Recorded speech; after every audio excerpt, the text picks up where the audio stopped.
कोई दुश्मनी नहीं है। मैं उनके पास खुद गई 2017 में, मेरे पास 18 में मैंने लिख के दिया कि इस चीज़ की जरूरत है, सिर्फ मुझे एशियन गेम्स तक सबसे पहले हेल्प करिए और अगर आपको मेडल आया तो आप मेरा सम्मानित कीजिएगा।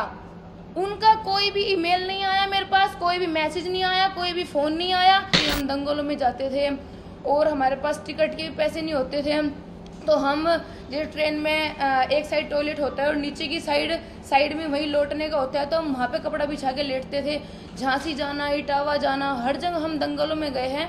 और मैं लड़कों के साथ कुश्ती लड़ती थी और जिससे मेरा खर्चा चलता था, क्योंकि अगर मैं लड़कियों के साथ लड़ती थी तो कोई इतने पैसे नहीं देता था, पर अगर मैं लड़कों से लड़ती तो मुझे पैसे मिलते थे, जिसके कारण थोड़ा दूध, घी, इन सब के पैसे आ जाते थे।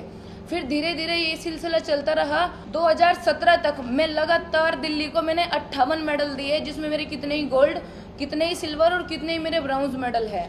2018 से मैंने यूपी में लड़ना स्टार्ट किया था, 2017 के लास्ट में लड़ना स्टार्ट किया था। 2018, 19 में मुझे उन्होंने रानी लक्ष्मीबाई का अवार्ड दिया। 2-3 साल के अंदर ही उन्होंने मुझे रानी लक्ष्मीबाई का अवार्ड दिया और 2020 में मेरी स्थिति देख के उन्होंने आजीवन मेरी पेंशन बांधी है 20,000 रुपये।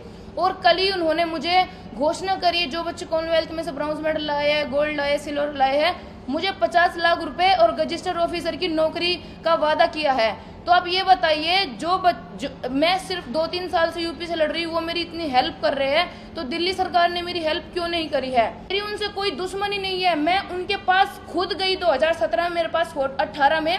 मैंने कहा सर, मैं कोई मीडिया के पास नहीं गई हूँ पहले, ना मैं किसी अखबार वाले को कह रही हूँ पहले, मैं आपसे मिलना चाहती थी। मैंने पता नहीं कितने मीडिया वाले से या कितने ही सर से कहा कि मेरी अरविंद केजरीवाल जी से बात कराइए। उन्होंने कहा कि अपॉइंटमेंट मिलनी बहुत मुश्किल है। मैंने कहा हाथ जोड़ के रिक्वेस्ट है, मुझे उनसे मिलना है पहले। उन्होंने कहा ठीक है। 2018 में उन्होंने उनसे मेरी अपॉइंटमेंट करवाई, तो मैंने उनको सारी बात बताई कि सर मैं एक गांव से निकली हुई हूँ और मेरे पापा के एक और भाई है, मेरे पापा के माँ बाप भी है, उनका खर्चा भी मैं ही चला रही हूँ और मेरे घर का खर्चा भी मैं ही चला रही हूँ। हमारी ना किसी की सरकारी नौकरी है, ना कोई पहलवानी में आगे बढ़ पाया, सिर्फ मैं अकेली बढ़ पाई हूँ और मैं ही सबके लिए सब कुछ हूँ। और सर मेरे इतने सारे मेडल है, तब भी मुझे कोई प्रोत्साहन नहीं मिल रहा है और अगले महीने एशियन गेम्स है, तो आप मेरी मदद करिए। उन्होंने कहा कि कैसे मदद हो सकती है तुम्हारी? मैंने कहा सर, बादाम, प्रोटीन अभी तक मुझे कुछ नहीं मिला है, मैं ना कुछ पीती हूँ, जो मुझे मिलता है मैं वही पी लेती हूँ। तो उन्होंने मुझे कहा कि ठीक है, आप किस चीज़ पे लिख के दो। मेरे पास वो कागज भी है, मैंने लिख के दिया कि इस चीज़ की जरूरत है, सिर्फ मुझे एशियन गेम्स तक सबसे पहले हेल्प करिए और अगर आपको मेडल आया तो आप मेरा सम्मानित कीजिएगा। उनका कोई भी ईमेल नहीं आया मेरे पास, कोई भी मैसेज नहीं आया, कोई भी फ़ोन नहीं आया। हमने 2-3 बार फ़ोन किया, उन्होंने कहा मदद होएगी।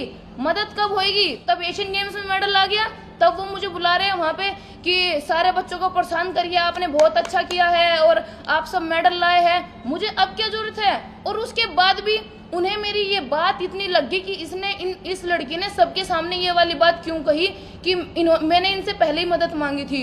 उन्होंने मुझे कोई प्रोत्साहन नहीं दिया, कोई राशि नहीं दी, कोई भी मेरे घर पे नहीं आया कि दिव्या आपने सबके सामने ये सब बोला है, आपको कुछ ना कुछ तो मिलना चाहिए जब आपने इतनी हिम्मत करी है बोलने की। मुझे कुछ उसके बाद भी कुछ नहीं दिया गया।